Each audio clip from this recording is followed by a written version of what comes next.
Hello dears, അസ്സലാമു അലൈക്കും, welcome back. ഇന്ന് ഞാൻ വന്നിട്ടുള്ളത് നമ്മുടെ കുട്ടികൾക്കൊക്കെ ഏറെ ഇഷ്ടപ്പെടുന്ന പിസ്സൻ്റെ റെസിപ്പി ആയിട്ടാട്ടോ. നമ്മൾ ഈ ഒരു പിസ്സ ബ്രെഡും കൊണ്ടാണ് ഉണ്ടാക്കുന്നത്. അതുകൊണ്ട് തന്നെ നമുക്ക് വീട്ടിൽ എളുപ്പത്തിൽ തന്നെ ഉണ്ടാക്കിയെടുക്കാം. അപ്പോൾ നിങ്ങൾ വീഡിയോ ഫുള്ളായിട്ട് സ്കിപ്പ് ചെയ്ത് തന്നെ കണ്ടു നോക്കാം കേട്ടോ. എന്നാൽ വേഗം തന്നെ റെസിപ്പിയിലേക്ക് കിടക്കാം. അപ്പോൾ ആദ്യം തന്നെ ഞാനിവിടെ ഒരു 300 ഗ്രാം ചിക്കൻ എടുത്തിട്ടുണ്ട് കേട്ടോ. ഇത് ബോൺലെസ് പീസാണ്. ഇതേപോലെ ചെറുതായിട്ടൊന്ന് കട്ട് ചെയ്തിട്ട് ഈ സൈഡിൽ കാണുന്ന പൊടികളൊക്കെ ചേർത്തിട്ട് ഒന്ന് മാരിനേറ്റ് ചെയ്തതാണ് കേട്ടോ. ഇനി ഇത് കുറച്ച് മാത്രം ഓയിൽ ഒഴിച്ചിട്ട് നമുക്കൊന്ന് പൊരിച്ചെടുക്കാം. ചിക്കൻ ഇല്ലാതെ ഈ ഒരു പീസ് ഉണ്ടാക്കിയെടുക്കാം കേട്ടോ. ചിക്കൻ ഇല്ലെങ്കിൽ ഈ ഒരു ഭാഗം സ്കിപ്പ് ചെയ്താൽ മതി. ചിക്കൻ ചേർക്കുകയാണെങ്കിൽ ഒന്നും കൂടി നമ്മളെ പിസ്സയ്ക്ക് നല്ല ടേസ്റ്റ് ഉണ്ടാവും. നമ്മളെ വീട്ടിൽ എപ്പോഴെങ്കിലുമൊക്കെ ചിക്കൻ വാങ്ങുന്ന സമയത്ത് ഒരു 3-4 പീസ് മാറ്റി വെക്കുകയാണെങ്കിൽ നമുക്ക് കുട്ടികൾക്കൊക്കെ ഇത് ഉണ്ടാക്കി കൊടുക്കാം കേട്ടോ. അപ്പോൾ ഇതാവണ നേരം കൊണ്ട് തന്നെ ഞാൻ ഇതിന് വേണ്ടിയുള്ള വെജിറ്റബിൾസും കൂടി ഒന്ന് കട്ട് ചെയ്തെടുത്തിട്ടുണ്ട്. അപ്പോൾ ഇവിടെ ഒരു ക്യാപ്സിക്കം, ഒരു സവാളയും ഒരു തക്കാളിയും ഇതേപോലെ സ്ക്വയർ ഷേപ്പിലാട്ടോ കട്ട് ചെയ്തെടുത്തിരിക്കുന്നത്. അപ്പോൾ ഇത് മാത്രമാണ് നമ്മുടെ വെജിറ്റബിൾസ് ഉള്ളത്. അപ്പോഴേക്കും നമ്മൾ ചിക്കനൊക്കെ ആയിട്ടുണ്ട്. ഇനി അതൊന്ന് കോരി മാറ്റാണ്. ഇനി ഇതിലേക്ക് ഞാൻ 4 മുട്ടയും കൂടി എടുത്തിട്ടുണ്ട് കേട്ടോ. അതിലേക്ക് ഒരു ഗ്ലാസ് പാലും കൂടി ഒഴിച്ചു കൊടുക്കാം.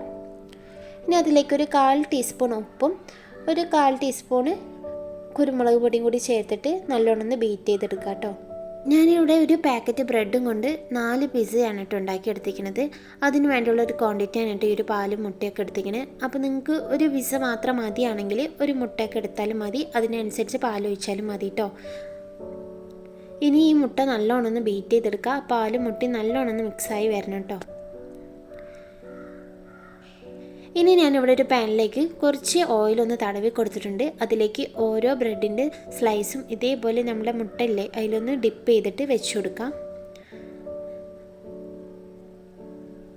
അപ്പോൾ ബ്രെഡ് പൊട്ടിയാലൊന്നും കുഴപ്പമില്ല കേട്ടോ. നമുക്കിത് ഒരു റൗണ്ട് ഷേപ്പിലാക്കിയെടുത്താൽ മതി. അപ്പോൾ ഇതേപോലെ നല്ല ഫില്ല് ചെയ്തിട്ട് ഒരു ഗ്യാപ്പും ഇല്ലാതെ നമ്മൾ ബ്രെഡ് വെച്ച് കൊടുത്തിട്ടുണ്ട്. എന്നിട്ട് ഒരു സ്പൂണും കൊണ്ട് നമ്മൾ വെറുതെ ഒരു റൗണ്ട് ഒന്നിങ്ങനെ പ്രസ് ചെയ്ത് കൊടുക്കണം കേട്ടോ. ഇനി ഇതൊന്ന് മൂടി വെച്ചിട്ട് ഒരു 5 മിനിറ്റ് കുക്ക് ചെയ്തെടുക്കാം. 5 മിനിറ്റ് കുക്ക് ചെയ്ത ശേഷം ഇതിലേക്ക് നമുക്ക് സോസ് ഒഴിച്ചെടുക്കാം കേട്ടോ. ഇത് സാധാ നമ്മൾ ടൊമാറ്റോ സോസാണ്. ഇനി നിങ്ങളുടെ കയ്യിലൊക്കെ പിസ്സൻ്റെ സോസ് ഉണ്ടെങ്കിൽ അത് ചേർത്താലും മതി. അപ്പോൾ അതൊന്ന് സ്പ്രെഡ് ചെയ്ത് കൊടുക്കുന്നുണ്ട്.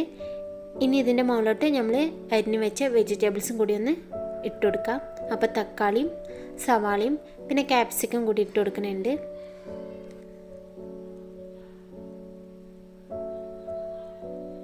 ഇനി ഇതിലേക്ക് നമ്മൾ പൊരിച്ചെടുത്ത ചിക്കനും കൂടി ഒന്ന് ഇട്ട് കൊടുക്കാം കേട്ടോ. അപ്പോൾ ചിക്കൻ അല്ലെങ്കിൽ വെജിറ്റബിൾസ് മാത്രം വെച്ചിട്ട് നമുക്ക് ചെയ്തെടുക്കാം. ചിക്കൻ ചേർക്കുകയാണെങ്കിൽ ഒന്നും കൂടി ടേസ്റ്റ് ഉണ്ടാവും. അപ്പോൾ ഈ ടൈമിൽ ചിക്കൻ കൂടി ഒന്ന് വെച്ച് കൊടുത്താൽ മതി. അപ്പോൾ നമ്മളുടെ ഈ പിസ്സയ്ക്ക് മെയിനായിട്ട് വേണ്ടത് ചീസാണ്. ചീസ് ഉണ്ടെങ്കിൽ മാത്രമേ നല്ല ടേസ്റ്റ് ഉണ്ടാവുള്ളൂ കേട്ടോ. ഇനി ചീസില്ലാതെ ഉണ്ടാക്കിയെടുക്കുക. നിങ്ങളുടെ കയ്യിലോ ഇല്ലെങ്കിൽ പുറത്തുനിന്നൊക്കെ മേടിക്കാൻ പറ്റുകയാണെങ്കിൽ ചീസും കൂടി ഒന്ന് വാങ്ങിക്കോളേ. ഇത് മൊസറല്ല ചീസാണ് കേട്ടോ. അപ്പോൾ നമുക്ക് ഇതേപോലെ തന്നെ അത് ഗ്രേറ്റ് ചെയ്തിട്ട് ഷോപ്പിൽ നിന്നൊക്കെ മേടിക്കാൻ കിട്ടും. അപ്പോൾ അങ്ങനെ മേടിച്ചതാണ്. ഇതിലേക്ക് ചീസൊക്കെ ഇട്ട് കൊടുത്തിട്ടുണ്ട്. ഇനി ഇതിലേക്ക് നമുക്ക് ലാസ്റ്റായിട്ട് ഒരു 1/4 ടീസ്പൂൺ ഒറിഗാനോയും അതേപോലെ ഒരു 1/4 ടീസ്പൂൺ ചില്ലി ഫ്ലേക്സും കൂടി ഇട്ട് കൊടുക്കുന്നുണ്ട് കേട്ടോ. നമ്മൾ മുളക് ചതച്ചതാണ്. ഇനി ഒറിഗാനോ ഒന്നും ഇല്ലെങ്കിൽ അതൊക്കെ സ്കിപ്പ് ചെയ്യാം കേട്ടോ. ഇനി ഇതൊന്ന് മൂടി വെച്ച് ഒരു 5 മിനിറ്റ് ഒന്ന് കുക്ക് ചെയ്തെടുക്കാം. ഇതേപോലെ ചീസ് ഒന്ന് മെൽറ്റായി വരുന്ന സമയത്ത് നമുക്ക് വേറൊരു പ്ലേറ്റിലേക്ക് മാറ്റിയെടുക്കാം കേട്ടോ. അപ്പോൾ ഇത് കുക്ക് ചെയ്യുന്ന സമയത്ത് നിങ്ങൾ ലോ ഫ്ലെയിമിൽ വെച്ചിട്ട് വേണം കുക്ക് ചെയ്തെടുക്കാൻ. ഇല്ലെങ്കിൽ നമ്മൾ ബ്രെഡ് പെട്ടെന്ന് തന്നെ കരിഞ്ഞു പോകാൻ ചാൻസ് ഉണ്ട് കേട്ടോ. ഇനി നമുക്കിത് ഓരോ പീസായിട്ട് ചൂടോടെ തന്നെ കഴിക്കാം. ഇത് ചൂടോട് തന്നെ കഴിക്കണം കേട്ടോ. അപ്പോഴാണ് നല്ല ടേസ്റ്റും. ആ ചീസൊക്കെ എടുക്കുമ്പോൾ ഇങ്ങനെ അത് വലിഞ്ഞു വരും കേട്ടോ. നല്ല പെർഫെക്റ്റ് ആയിട്ട് നമുക്ക് വീട്ടിൽ തന്നെ ഉണ്ടാക്കിയെടുക്കാം കേട്ടോ. നല്ല ടേസ്റ്റാണ്.